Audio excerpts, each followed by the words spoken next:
Hi friends, Shweta Raghu YouTube ಚಾನೆಲ್ಗೆ welcome. ಇವತ್ತಿನ special keema sambar ಮಾಡೋದು ಹೇಗೆ ಅಂತ ನೋಡ್ಕೊಂಡು ಬರೋಣ. ನೋಡಿ, ಕೈಮಾನ ತೊಗೊಂಡಿದ್ದೀನಿ. ಅದನ್ನು ಈಗ ಚೆನ್ನಾಗಿ ತೊಳ್ಕೊಂಡು ಒಂಚೂರು ನೀರು ಇರಬಾರ್ದು ಹಾಗೆ ಗಟ್ಟಿಯಾಗಿ ಹಿಂಡ್ಕೊಂಡು ರೆಡಿ ಮಾಡಿ ಇಟ್ಕೊಂಡಿದ್ದೀನಿ. ನೋಡಿ, ಮಸಾಲೆ ಮಾಡ್ಕೊಳ್ಳೋದಕ್ಕೆ ತೆಂಗಿನಕಾಯಿ, ಈರುಳ್ಳಿ, ಕೊತ್ತಂಬರಿ ಸೊಪ್ಪು, ಶುಂಠಿ, ಬೆಳ್ಳುಳ್ಳಿ, ಧನಿಯಾ ಪುಡಿ, ಆಮೇಲೆ ಲವಂಗ, ಚಕ್ಕೆ ಮತ್ತು ಏಲಕ್ಕಿ ಇಷ್ಟು ತೊಗೊಂಡಿದ್ದೀನಿ. ಈಗ ಮೊದಲಿಗೆ ನಾವು ಫ್ರೈಂಗ್ ಪ್ಯಾನಲ್ಲಿ ಈರುಳ್ಳಿ ಮತ್ತು ಬೆಳ್ಳುಳ್ಳಿನ ಚೆನ್ನಾಗಿ ಫ್ರೈ ಮಾಡ್ಕೋಬೇಕು. ಹಸಿ ವಾಸನೆ ಹೋಗೋ ತನಕ, ಗೋಲ್ಡನ್ ಕಲರ್ ಬರೋ ತನಕ ಫ್ರೈ ಮಾಡ್ಕೊಳ್ಳೋಣ. ಕೈಮನ್ನು ತೊಳ್ಕೊಬೇಕು, ಚೆನ್ನಾಗಿ ತೊಳ್ಕೊಂಡು ಅದನ್ನು ಚೆನ್ನಾಗಿ ಹಿಂಡ್ಕೊಂಡು ಆಮೇಲೆ ನಾವು ಕೈಮಾ ಸಾಂಬಾರಿಗೆ ರೆಡಿ ಮಾಡ್ಕೋಬೇಕು. ನೋಡಿ ಹೇಗಾಗಿರುತ್ತೆ, ತುಂಬ ಚೆನ್ನಾಗಿರುತ್ತೆ. ಒಂಚೂರು ಉಂಡೆಗಳು ಯಾವುದು ಒಡೆಯಲ್ಲ, ಹಾಗಾಗಿರುತ್ತೆ. ಕೆಲವರು ಅದಕ್ಕೆ ಉಂಡೆ ಎಲ್ಲ ಹೊಡಿಬಾರ್ದು ಅಂತ ಮೊಟ್ಟೆ ಮತ್ತು ಕಡಲೆಪುಡಿ ಎಲ್ಲ ಯೂಸ್ ಮಾಡ್ತಾರೆ. ನಾವು ಏನು ಯೂಸ್ ಮಾಡ್ದೆಲ್ಲ ಮಾಡ್ತಾ ಇರೋದು. ನೋಡಿ ಹೇಗಾಗಿರುತ್ತೆ ಅಂತ.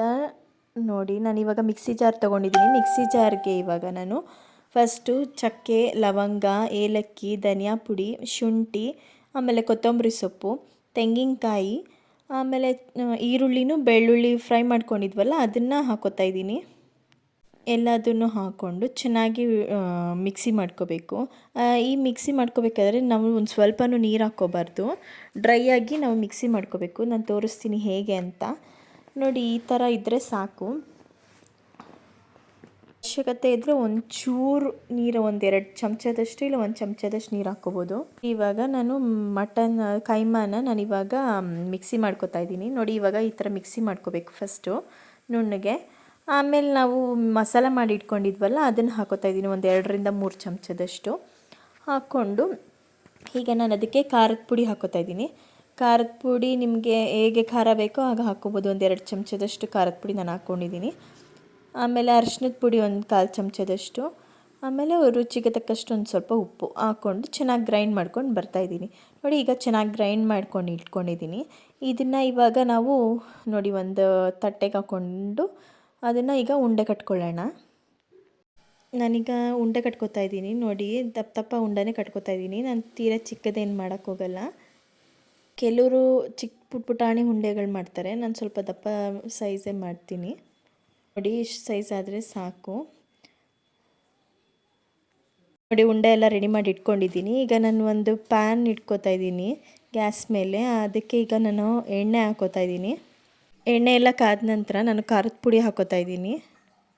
ಅರಿಶಿನದ ಪುಡಿ ಮತ್ತು ಖಾರದ ಪುಡಿ ಹಾಕ್ಕೊಂಡು ಚೆನ್ನಾಗಿ ಫ್ರೈ ಮಾಡ್ಕೋಬೇಕು. ಫ್ರೈ ಆಗೋ ತನಕ ನಾನು ಮಿಕ್ಸಿ ಮಾಡ್ಕೊಂಡು ಬರ್ತೀನಿ. ಆಗಲೇ ಮಸಾಲ ರೆಡಿ ಮಾಡಿ ಇಟ್ಕೊಂಡಿದ್ವಲ್ಲ ಅದನ್ನು ಮಿಕ್ಸಿ ಜಾರ್ಗೆ ಹಾಕ್ಕೊಂಡು ನಾವೀಗ ಟೊಮ್ಯಾಟೊ ಮತ್ತು ಹುಣಸೆ ಹಣ್ಣು ಹಾಕ್ಕೊಂಡು ಮಿಕ್ಸಿ ಗ್ರೈಂಡ್ ಮಾಡ್ಕೊಂಬರಬೇಕು. ಈ ಗ್ರೈಂಡ್ ಮಾಡಿರೋ ಮಸಾಲಾನ ಈಗ ಸಾಂಬಾರ್ಗೆ ಯೂಸ್ ಮಾಡ್ತೀವಿ ನಾವು. ನಾನು ಆಗಲೇ ಎಣ್ಣೆಯಲ್ಲಿ ಖಾರದ ಪುಡಿ ಎಲ್ಲ ಹಾಕ್ಕೊಂಡು ಫ್ರೈ ಮಾಡ್ಕೊಂಡಿದ್ನಲ್ಲ, ಅದಕ್ಕೆ ಇವಾಗ ನಾನು ಮಿಕ್ಸಿ ಮಾಡ್ಕೊಂಡು ಬಂದಿರೋ ಮಸಾಲಾನ ಹಾಕೋತಾ ಇದ್ದೀನಿ. ಹಾಕ್ಕೊಂಡು ಅದಕ್ಕೆ ಜಾರ್ಗೆ ಒಂಚೂರು ನೀರು ಹಾಕ್ಕೊಂಡು ಮಿಕ್ಸ್ ಮಾಡ್ಕೊಂಡು ಹಾಕೋತಾ ಇದ್ದೀನಿ ನೀರನ್ನ. ಎಲ್ಲ ಚೆನ್ನಾಗಿ ಮಿಕ್ಸ್ ಮಾಡ್ಕೊಂಡ್ಮೇಲೆ ಅದಕ್ಕೆ ಎಷ್ಟು ಬೇಕೋ ಅಷ್ಟು ನೀರು ಹಾಕೋತಾ ಇದ್ದೀನಿ ನಾನು. ನೀರು ಹಾಕ್ಕೊಂಡು ಅದು ಹದ ಮಾಡಿಕೊಂಡು ನೋಡಿ, ಈಗ ಹದ ಮಾಡ್ಕೋತಾ ಇದ್ದೀನಿ ನಾನು. ಇಷ್ಟಾದರೆ ಸಾಕು ಸಾಂಬಾರು. ತುಂಬ ಗಟ್ಟಿಗೂ ಬೇಡ, ತುಂಬ ತೆಳ್ಳಗೂ ಬೇಡ. ನೋಡಿ, ನಾನೀಗ ರುಚಿಗೆ ತಕ್ಕಷ್ಟು ಉಪ್ಪು ಹಾಕೋತಾ ಇದ್ದೀನಿ. ಆಗಲೇ ಉಂಡೆಗೂ ಹಾಕ್ಕೊಂಡಿದ್ವಿ. ಕುದೀತಾ ಇರಬೇಕಾದ್ರೆ ನಾನು ಒಂದೊಂದೇ ಉಂಡೆನ ಹಾಕೋತಾ ಇದ್ದೀನಿ. ಉಂಡೆ ಮಾಡಿ ಇಟ್ಕೊಂಡಿದ್ವಲ್ಲ ಹಾಕೊಂಡ್ಮೇಲೆ ಚೆನ್ನಾಗಿ ಕುದಿಸ್ಕೋಬೇಕು. ಉಂಡೆ ಎಲ್ಲ ಬೇಯಬೇಕು. ನೋಡಿ, ಬೆಂದಮೇಲೆ ಉಂಡೆ ಎಲ್ಲ ಮೇಲ್ಗಡೆ ಬಂದಿದೆ. ಈಗ ಎಣ್ಣೆ ಎಲ್ಲ ಬಿಟ್ಕೊಂಡಿದೆ. ಎಣ್ಣೆ ಬಿಟ್ಕೊಂಡಿದ್ರೆ ಸಾಂಬಾರು ಆಗಿದೆ ಅಂತ ಹೇಳ್ಬಿಟ್ಟು ಚೆನ್ನಾಗಿ ಕುದ್ದಿ ಸಾಂಬಾರೆಲ್ಲ ಆಗಿದೆ ಮತ್ತು ಉಂಡೆಗಳೆಲ್ಲ ಚೆನ್ನಾಗಿ ಬೆಂದಿದೆ. ನೋಡಿ, ಉಂಡೆಗಳು ಯಾವುದು ಒಡೆದಿಲ್ಲ, ತುಂಬ ಚೆನ್ನಾಗಾಗಿದೆ. ನೋಡಿ, ನಾನು ಕಡಲೆಪುಡಿ ಮತ್ತು ಎಗ್ಗು ಯಾವುದು ಯೂಸ್ ಮಾಡ್ದೆಲ್ಲ ಮಾಡಿರೋದು. ತುಂಬ ಚೆನ್ನಾಗಾಗಿರುತ್ತೆ. ನೀವು ಒಂದ್ಸತಿ ಮನೇಲಿ ಟ್ರೈ ಮಾಡಿ ನಾನು ಮಾಡಿರೋ ಥರ. ನಿಮಗೇನಾದರೂ ನಾನು ಮಾಡಿರೋದು ಇಷ್ಟ ಆಯಿತು ಅಂದರೆ ಕಮೆಂಟ್ ಮಾಡಿ, ಲೈಕ್ ಮಾಡಿ, ಶೇರ್ ಮಾಡಿ, ಸಬ್ಸ್ಕ್ರೈಬ್ ಮಾಡಿ.